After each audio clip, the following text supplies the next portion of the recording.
আমার সাধারণ দৃষ্টিকোণ চ্যানেলে আপনাদের সকলকে স্বাগত। আজকে আমি বানাবো চিকেন মোমো। তাই চিকেন মোমো বানাবার জন্য আমি নিয়ে নিয়েছি এখানে চিকেন কিমাটাকে পেস্ট করে নিয়েছি।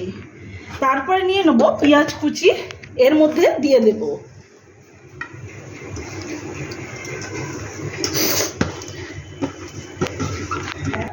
এবার আমি এর মধ্যে দিয়ে দেব আদা রসুন বাটা।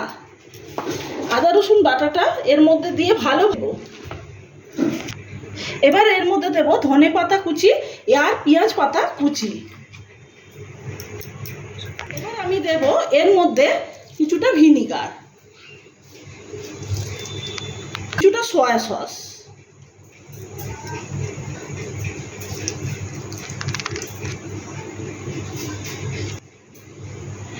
এবার দেব কিছুটা পরিমাণ নুন।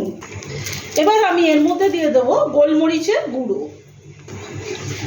এবার বেশ খানিকটা পরিমাণ সাদা তেল আমি এর মধ্যে দিয়ে দিলাম। ভালো করে এইগুলোকে মিশিয়ে নেব আর ভালোভাবে মাখিয়ে নেব। একটু চিনি দিয়ে দিলাম। এবার ভালোভাবে মেখে নেব। পুরটা আমার তৈরি হয়ে গেল। এবার আমি ময়দাটা মেখে লেচি করে, ময়দাটাকে আমি তেল আর নুন দিয়ে সাদা গরম জল দিয়ে ভালোভাবে মেখে রেখে দিয়েছিলাম কিছুক্ষণের জন্য। এবার এর থেকে আমি ছোট ছোট করে লেচি তৈরি করে নিই। স্যুপটাকে রেডি করে নেব। স্যুপের জন্য গ্যাসের মধ্যে কড়াইটা বসিয়ে এবার এর মধ্যে কিছুটা সাদা তেল দিয়ে রসুন কুচি, ফোড়ন দেব। রসুনটাকে হালকা নাড়াচাড়া করে নিয়ে বাদ বাকি সবজিগুলো যেগুলো আমি কেটে রেখেছি, গাজর, বাঁধাকপি, ক্যাপসিকাম আর বিনস, পেঁয়াজ, আদা কুচি আর একটু স্প্রিং অনিয়নটা লাস্টে দেবো। আর বাদ বাকি সবজিগুলো আমি এখন সব দিয়ে দেবো।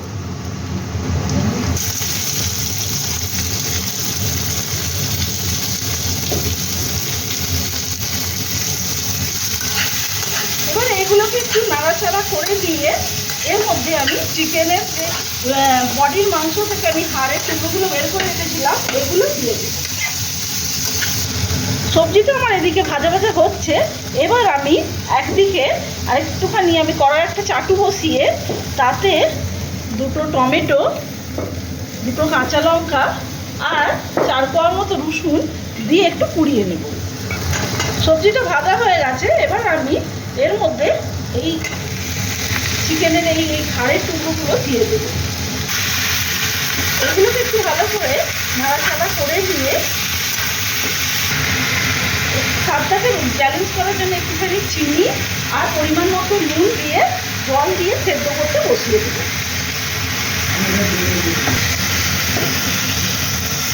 পানিটার মধ্যে আমি মোমোগুলো সেদ্ধ করে নেব। তার মধ্যেই আমি স্যুপটা রেডি করে দিয়ে দিয়েছি। এবার এর মধ্যে বেশ কিছুটা পরিমাণ জল দিয়ে দেব। এইগুলো এবার পোড়ানো হয়ে গেছে। এবার আমি এইগুলোকে তুলে নিয়ে একটু ঠান্ডা করে মিক্সিতে পেশায় লেচি নিয়ে নিলাম। এবার এটাকে লুচির মতো করে বেলে নেব। বেলে দিয়ে তারপরে এটার মধ্যে পুর ভরবো। এর মধ্যে একটুখানি পুর নেব, নিয়ে এইভাবে প্রথমে দুটোকে ফোল্ড করে এইভাবে বানিয়ে যে কোনো প্রকার শেপ দেওয়াই যেতে পারে।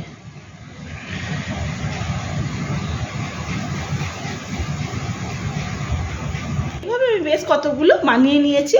এবার আমি এইগুলোকে এই এরকম ফুটো একটা ডিশ নিয়ে তাতে তেল মাখিয়ে তাতে সেদ্ধ করতে পারি। তেলটা এবার এর ডিশটার মধ্যে মাখিয়ে নিলাম। মাখিয়ে নিয়ে এবার এগুলোকে আস্তে আস্তে সাজিয়ে আমি সেদ্ধ করব। এই যে হাঁড়িতে আমি স্যুপটা রেডি করে বসিয়েছিলাম এটার মধ্যে আমি এটা দিয়ে দেব, দিয়ে একটা ঢাকনা দিয়ে দেব, দিয়ে 10 মিনিটের জন্য আমি এটাকে সিদ্ধ করতে বসাবো। 10 মিনিট হয়ে গেছে। এবার আমি আস্তে করে এই ঢাকনাটা খুলে দেখবো যে মোমোটাগুলো রেডি হয়ে গেছে কিনা। হ্যাঁ, মোমোগুলো রেডি হয়ে গেছে। এবার আমি এগুলোকে ঢেলে নেব। দেখুন মোমো খুব সুন্দরভাবে রেডি হয়ে গেছে। যে টমেটো, রসুন কুচি আর লঙ্কাগুলো রেখেছিলাম সেগুলোকে আমি পুড়িয়ে নিয়েছিলাম, ওগুলোকে আমি পেস্ট বানিয়ে নিয়েছি। এবার আমি এর মধ্যে দেব একটুখানি পরিমাণ মতো নুন, চিনি চিনিটা একটু বেশি পরিমাণেই লাগবে। আর দেব একটুখানি টমেটো কেচাপ।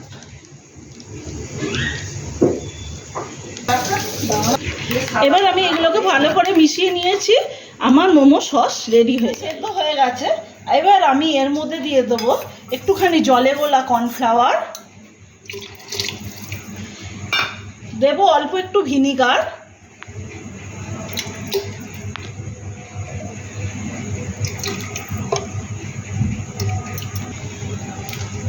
গোলমরিচের গুঁড়ো,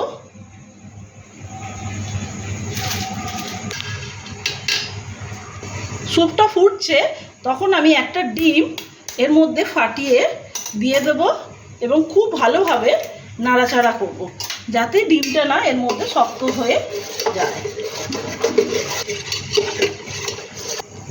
এবার আমি স্প্রিং অনিয়নগুলো এর মধ্যে ছড়িয়ে দেব।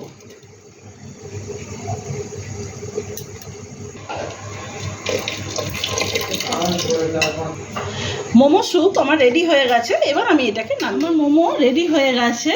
স্যুপ আর চাটনি সহযোগে এটা মোমোটা খেতে খুব সুন্দর লাগবে। আর এই রেসিপিটি খুব সহজেই ঘরোয়া পদ্ধতিতেই বানানো যাবে। আর রেসিপিটা আপনাদের যদি ভালো লেগে থাকে তাহলে একটা লাইক করবেন, কমেন্টে জানাবেন কেমন হয়েছে, আর আমার চ্যানেলটাকে একটা সাবস্ক্রাইব করবেন। নমস্কার।